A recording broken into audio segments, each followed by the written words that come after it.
Hello everyone, my name is Dr. Joel Rosen. I am an adrenal fatigue recovery ninja, and I help those that are suffering with adrenal fatigue nightmares get their life back. Today I want to talk to you about one of the number one questions that I get in regards to those that are suffering with adrenal fatigue. And that is, what is the best way for weight management during an adrenal fatigue recovery problem?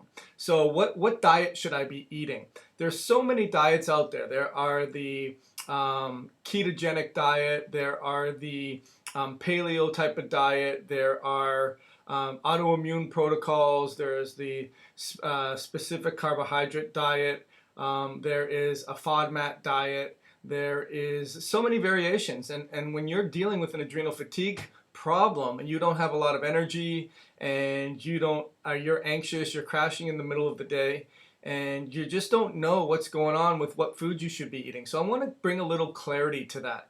Now, I just want you to know at the same time that no one diet fits all. But I think we should think about principles. And the first principle we need to think about is balancing your blood sugar.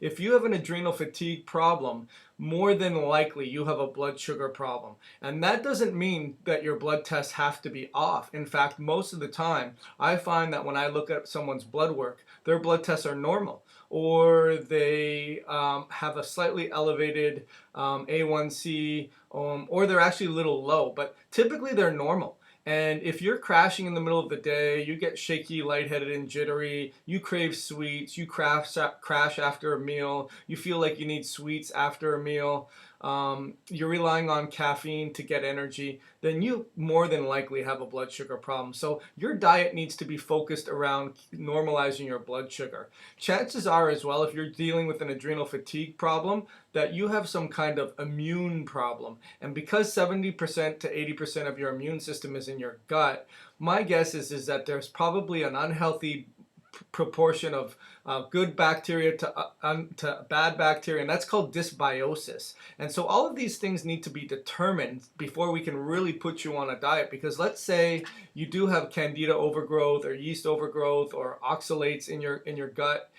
Then more than likely, by going on a really, really low carb diet, you're going to get a lot of die-off, you're going to get a lot of pain, and you're not going to love me if I tell you to go on a low-fat diet. But so these are the principles I want you to think of, and then until you actually determine what's your blood sugar levels like, do you have insulin resistance, how's your cell membrane, is there any genetic predispositions for not making energy, what's going on with glycolysis, is there fatty liver, do you have candida yeast or food sensitivities? And I mean, all of these questions need to be answered before we can really put you on a great diet. And if you haven't answered those questions, you need to.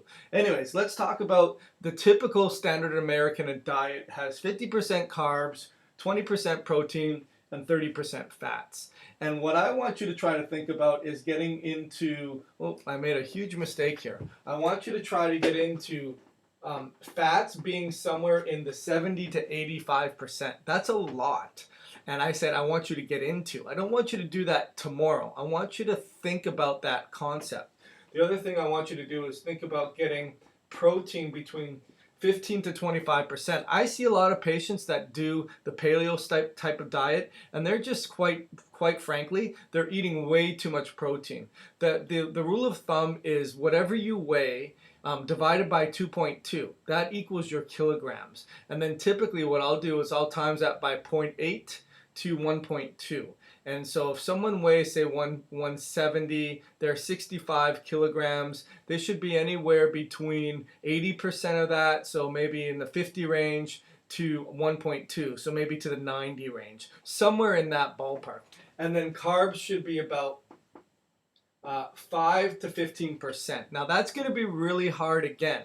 So the rule of thumb is I want patients typically to get off of gluten and dairy unless they've been specifically tested to find out if they're reacting to these types of foods. I want them also to get a healthy fat with each meal. So that either means coconut oil, that means getting avocados, seeds, nuts, not shying away from the saturated fats. Broths are very, very good. and then I want them to have a protein as well. Now I don't want them to have huge amounts of protein, but I don't want them to only be based on carbs. Now the other question I get is, should I have 5 to 6 meals frequently throughout the day, or should I try to intermittent fast?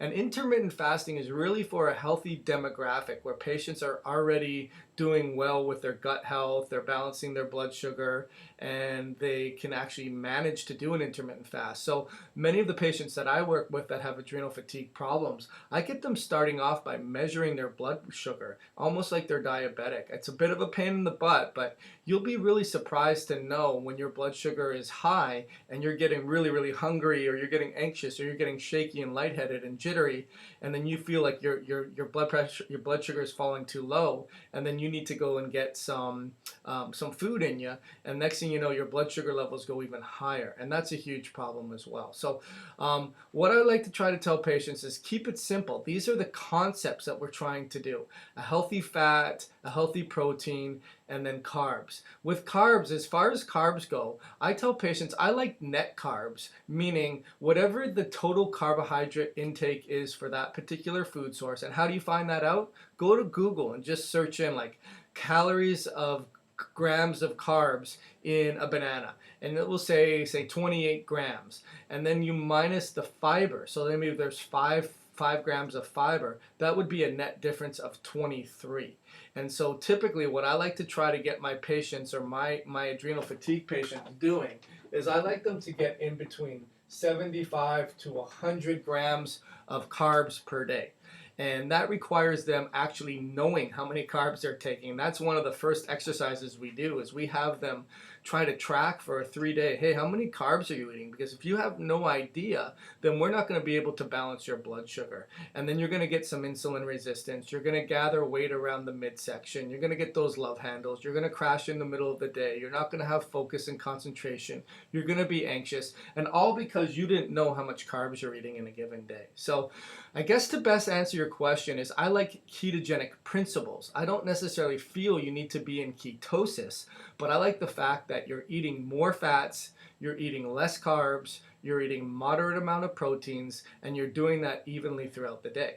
Once you get healthy, and once we see that your ketone levels potentially are rising, you're getting rid of gut microbes, you're repairing the leakiness, you're reducing inflammation, you're handling your blood sugars, now we can start getting you into intermittent fasting. And that's where the real magic begins, where we get more focus, we get more energy, we are more regulated in terms of blood sugar. We have energy sustained throughout the day. We don't have those dips. And we start losing this weight. And guess what? We don't crave any carbs whatsoever. So hopefully I answered your question. I know there's a lot more that we can talk about. My name is Dr. Joel Rosen. Make sure you like, share, or comment on my YouTube page at Your Adrenal Fix. Check me out on Facebook at Adrenal Fatigue Recovery. And also check out my blog at Adrenal Fatigue Society. My name is Dr. Joel Rosen, and I look forward to helping you with your adrenal fatigue nightmare. Thank you.